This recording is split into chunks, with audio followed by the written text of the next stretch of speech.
wabarakatuh. Perkenalkan, nama saya Adil Malis dari kelas 1A jurusan Ilmu Komunikasi. Nah, di sini saya akan membahas tentang seputar yang sedang hangat-hangatnya dibicarakan oleh masyarakat. Tentang apa? Tentunya tentang pembahasan politik, tentunya tentang pemilu 2024, tentunya tentang kredibilitas apa saja yang dimiliki oleh capres dan cawapres di next periode. Terus yang terakhir, saya akan membahas juga tentang gimana sih nasib partai politik jika diadakannya sistem parliamentary threshold. Nah, jadi di sini yang pertama saya akan membahas tentang koalisi partai politik pemilu 2024. Jadi koalisi partai politik pemilu di 2024 ini diharuskan memiliki beberapa faktor, teman-teman. Nah, yang pertama faktornya adalah presidensial threshold, yang kedua adalah komunikasi partai, yang ketiga adalah serta turut elektabilitas kandidat capres, teman. Nah, menurut lembaga riset juga ternyata di bulan Maret kemarin ada 3 poros. Jadi memprediksi 3 poros dari suatu partai koalisi. Yang pertama ada Partai Demokrasi Indonesia Perjuangan yang biasa disebut dengan PDIP, yang kedua ada Partai Gerindra, yang ketiga ada Partai Golkar.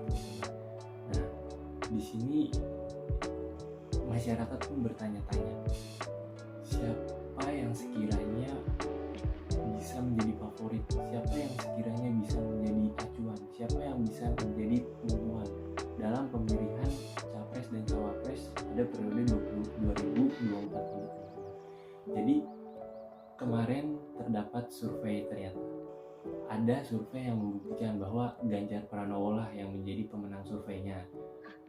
Terus ada tidak hanya Ganjar Pranowo, teman-teman, ada sekarang pesaingnya yaitu Anies Baswedan. Nah, Pak Anies Baswedan ini sebenarnya tidak memiliki partai politik, teman-teman, tapi sedang diusungkan oleh Partai Nasdem untuk mewakili Partai Nasdem, mengirimkan orang untuk mewakili Partai Nasdem dalam pemilihan capres dan cawapres pada periode 2024 ini, teman-teman. Nah, di sini juga saya akan menjelaskan tentang bagaimana sih nasib partai politik jika diadakannya sistem parliamentary threshold ini. Nah, jika diadakannya parliamentary threshold ini, ternyata alasannya adalah penerapan ambang batas, teman-teman. Penerapan ambang batas parlemen untuk menyederhanakan jumlah partai politik yang di Indonesia yang ternyata sudah banyak.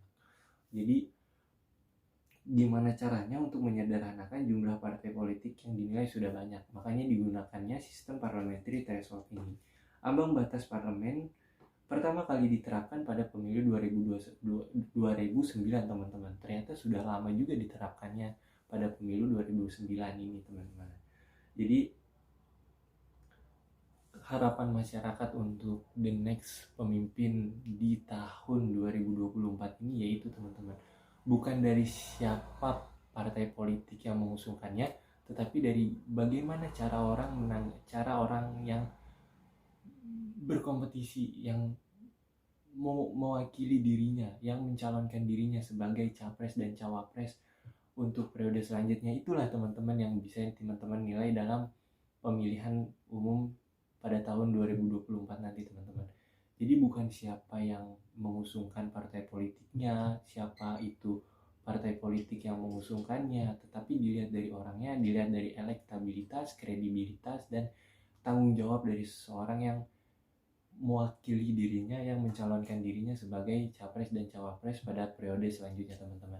Di sini juga ada survei, ternyata menurut lembaga riset dan konsultan politik memprediksi akan ada 3 poros yang menjadi koalisi pada pemilihan umum 2024 ini. Mereka terdiri dari atas Partai Demokrasi Indonesia Perjuangan atau yang biasa disebut PDIP, ada Partai Gerakan Indonesia Raya yang biasa disebut Gerindra, yang ketiga ada Partai Golkar. Nah, setelah hasil survei nasional terbaru pada akhir Maret kemarin, calon presiden menurut Saiful Mujani, meski PDIP dapat memilih partai secara bebas.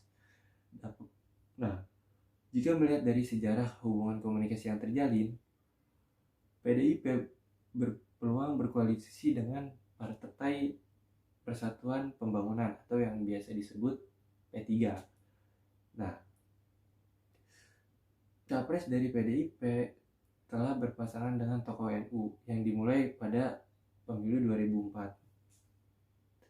Di sini juga terdapat sistem presidensial threshold. Nah, presidensial threshold ini ternyata harus sebesar 20% dari kursi DPR dan 25% dari suara nasional, teman-teman.